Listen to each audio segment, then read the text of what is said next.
Hello everyone, welcome to Energy Classes. आज आम 5th semester history honours DSC 1 रो unit 3 रो एक मार्किया question गुड़िक आलोचना करवा। यूनिट 3 रे जेपरि समस्त जानिछ गंगवंश, सूर्यवंश एवं परवर्ती गजपति राजनैतिक अभिवृद्धि विषय रही। तो प्रथम क्वेश्चन टी देखिए आमे कलिंगर पूर्व गंगवंशर प्रथम ऐतिहासिक नरपति किए किए ना प्रथम इंद्रवर्मा किए थिले प्रथम इंद्रवर्मा। प्रथम इंद्रवर्मा डैश उपाधि भूषित होते त्रिकलिंगाधिपति।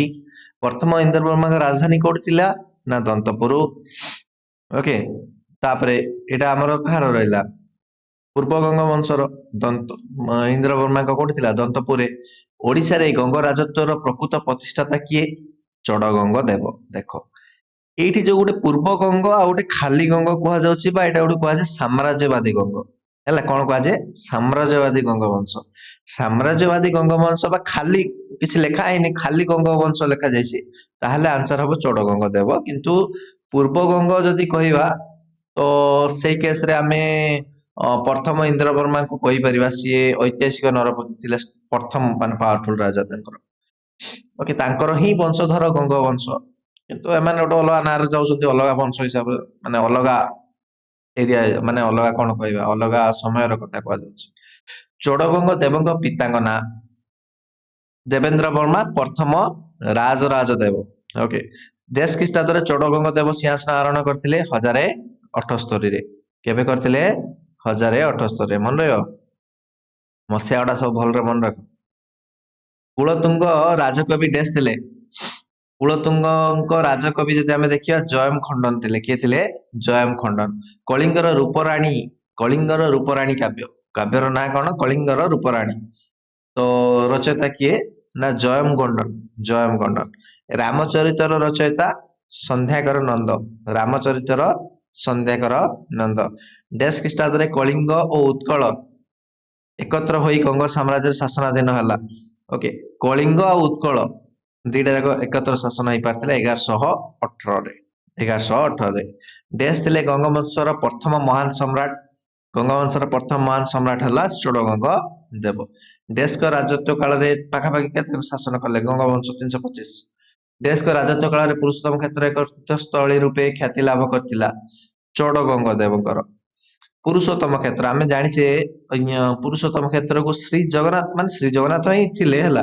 किंतु पुरुषोत्तम जगह रे श्री जगन्नाथ वर्ड टी बेसी प्रचलन हे पारथिला खा समय रे कपिलेन्द्र देवଙ୍କ समय रे। ठीक अछि ओके तापरे देवदासी बा महारी प्रथा प्रवर्तन किए करथिले चड़गंग देव। महारी शब्द डैश रु आनित ना महत नारी। ओके महारी मान हला महत नारी। डैश ख्रीष्टाब्द रे तृतीय अनंग भीमदेव गंग सिंहासन आरोहण करथिले। तृतीय अनंग भीमदेव केबे आरोहण करथिले ना 1211 ख्रीष्टाब्द रे। 1211 ख्रीष्टाब्द रे। प्रथम नरसिंह देवଙ୍କ मा ना कस्तूरी देवी। माना कोन कस्तूरी देवी कहार प्रथम नरसिंह देव।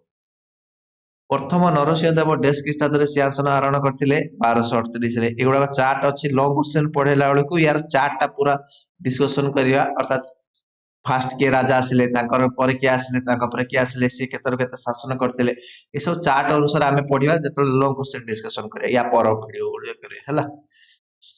नरसिंह देव को राजसभा रो कवि डैश एकावली काव्य रचना करथिले। एकावली काव्य के रचना करथिले कवि विद्याधर। नरसिंह देव को डैश रूपे अभिहित करा जायछि ना जवनी बनी बल्लभ। जवनी बनी बल्लभ। केली रहस्य रचयिता विद्याधर। मन रख ओडिशा रे सूर्यवंशी गजपति राजत्वर प्रतिष्ठाता किए कपिलेन्द्र देव। सूर्यवंशी गजपति राज्यर गजपति वंशर बा कहि परिबा आमे सब किए कपिलेन्द्र देव। प्रथम भानुदेव डैश ख्रीष्टाब्द रे सिंहासन आरोहण करथिले 1264 रे। गंग वंशानुचरित डैश रचना करथिले वासुदेव रथ। ये मन रख कारण ये आंको जो गंगा वंशानुचरित रु सेथु आमे गंग वंश भितर बहुत किसी डिटेल पाउछ। तापरे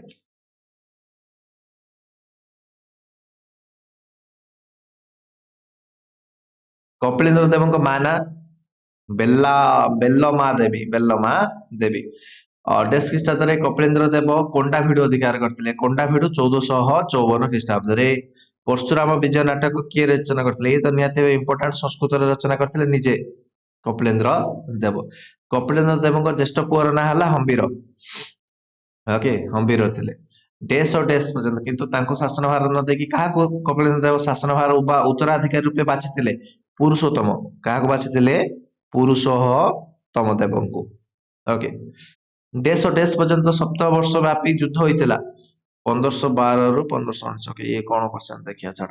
ଶ୍ରୀ ଚୈତନ୍ୟ ଡେସ୍ ଖ୍ରୀଷ୍ଟାବ୍ଦରେ ଜନ୍ମଗ୍ରହଣ କରିଥିଲେ? 1486 ଖ୍ରୀଷ୍ଟାବ୍ଦରେ। ଭୋଇ ରାଜବଂଶର ପ୍ରତିଷ୍ଠାତା କିଏ?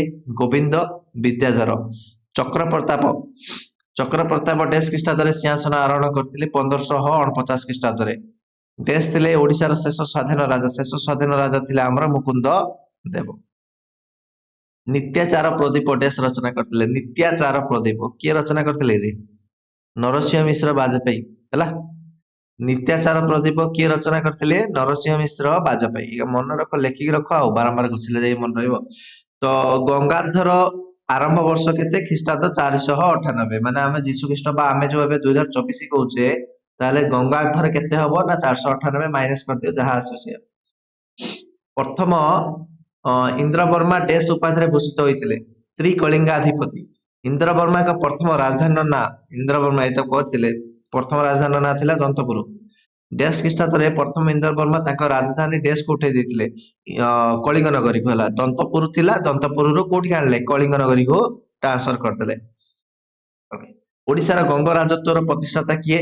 ଚୋଡଗଙ୍ଗ ଦେବ। ଓଡିଶାରେ ଗଙ୍ଗ ରାଜତ୍ୱର ପ୍ରତିଷ୍ଠାତା ହଉଛନ୍ତି ଚୋଡଗଙ୍ଗ ଦେବ। ବର୍ତ୍ତମାନ ଆମେ ପାଖାପାଖି 38ଟି କ୍ୱେଶ୍ଚନ ଡିସ୍କସନ କରିଦେଲେ।